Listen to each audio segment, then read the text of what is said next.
Teman-teman, selamat berjumpa lagi di channel Cak Motivator, dan kali ini saya akan berbagi tips atau informasi bagaimana memilih bahan baku janggal jagung yang pas, yang tepat, yang bisa memberikan keuntungan yang sangat besar untuk Anda.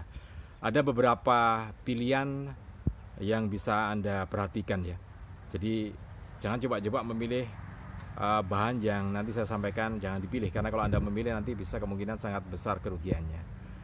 Eh, Anda yang sudah mengikuti beberapa episode video tentang janggal jagung ini, jangan lupa subscribe ya, karena dengan subscribe nanti informasi-informasi tentang bisnis janggal jagung ini Anda bisa dapatkan informasi yang lebih lengkap. Dan kebetulan ini kita di Kebun Jahe, di sebelahnya gudang janggal jagung. Nah itu gudang janggal jagungnya di situ, penggilingannya juga di situ. Ini rencana untuk ternak kambing ya. Jadi ada ternak kambing, ada janggal jagung, juga ada jahe merah. Nah teman-teman, seperti yang saya sampaikan tadi bahwa saya akan berbagi tips. Oke, kita mulai ya.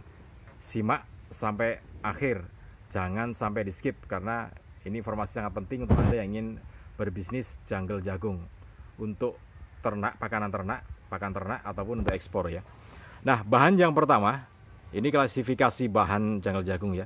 Jadi janggal jagung itu janggalnya sudah basah, kadar airnya 30, kemudian bercampur dengan tali rafia, kelobot jagung. Nah, itu tidak bisa diproses karena nggak mungkin kita memberi makan ternak dengan ada tali rafianya ya. Jadi masalah. Jadi kalau sudah Anda bertemu dengan janggal jagung yang sudah kondisinya masih basah, kadar air 30%, kemudian juga ada tali rafianya, mending ditinggalkan karena itu tidak bisa diproses. Kalaupun Anda memaksa untuk memproses janggal jagung macam itu, maka Anda akan keluar biaya yang cukup besar, biaya sortir, biaya pembersihan janggal jagung itu ya. Karena itu bahan semacam ini tinggalkan, jangan ditoleh sama sekali. Oke, itu yang pertama. Yang kedua, ini janggal jagung basah tapi bersih. Jadi basah itu artinya kadar air masih di atas 25 ya, 30. Padahal kadar air yang diisyaratkan untuk janggal jagung ini adalah 15% kadar air. Jadi itu sudah kering. Makanya ada alat pengukur kadar air, jadi tinggal ditusukkan begitu nanti akan keluar angkanya. Nah, itu juga harus Anda miliki. Jadi kalau janggal jagung basah, kadar airnya di atas 15% sampai 30%, tergantung. Kalau musim kemarau bisa diambil, tapi Anda akan keluar biaya untuk pengeringan ya. Jadi menjemur itu biaya dan waktu. Bisa diambil, bisa enggak, karena itu akan mengurangi keuntungan Anda. Itu bahan yang kedua. Basah tapi bersih. Kalau musim hujan jangan diambil. Habis nanti ya. Oke, itu yang kedua. Kemudian yang ketiga, janggal jagungnya ini sudah menghitam atau kotor jamuran ya. Nah, ini juga jangan dipakai karena kalau Anda ekspor ini akan dikembalikan oleh pengekspornya, akan dikembalikan ke Anda, jadi rugi berkali-kali gitu ya. Kalaupun dibuat pakan ternak, ya kasihan ternaknya. Nanti bisa jadi masalah di pencernaan makanan. Itu janggal jagung yang harus dihindari ya. Jadi yang pertama tadi ya, kemudian kedua, ini ketiga.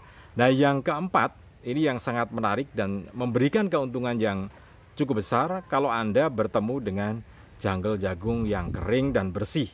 Ini paling utama ya, bahan paling utama, janggal jagung kering dan bersih.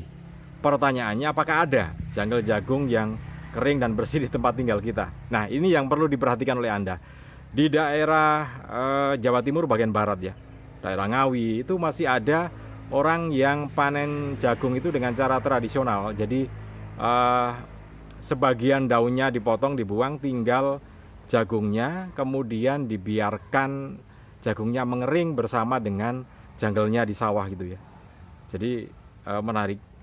Itu hampir semua dulu seperti itu, cuman sekarang mungkin permasalahan keamanan ya.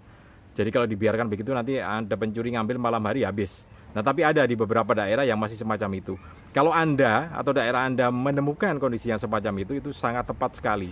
Jadi itu untuk bahan baku yang paling utama, kering dan bersih. Ini pasti akan memberikan keuntungan Anda yang cukup besar.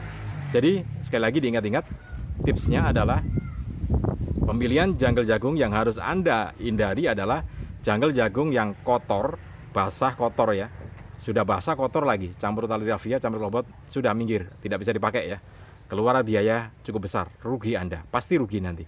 Kemudian yang kedua, jungle jagung yang sudah hitam warnanya atau tumbuh jamur-jamur itu jangan dipakai. Itu juga akan jadi masalah karena kalau diekspor akan dikembalikan ke Anda. Kalau dibuat pakan ternak juga akan dikomplain oleh peternaknya. Itu dua kondisi yang harus Anda hindari bahannya. Kemudian yang berikutnya, jungle jagung basah tapi bersih. Nah ini tergantung, kalau musim kemarau diambil boleh, tapi akan keluar biaya pengeringan, kemudian butuh waktu juga. Nah yang utama yang memang dicari adalah jungle jagung yang kering dan bersih. Kering itu kadar airnya 15% ya. Jadi itu bahan-bahan yang bisa Anda perhatikan kalau Anda ingin berbisnis jungle jagung. Oke, ini tips yang sangat mudah sebetulnya, tinggal Anda disiplin untuk melaksanakannya. Mudah-mudahan bisa bermanfaat untuk Anda dan sukses selalu untuk Anda.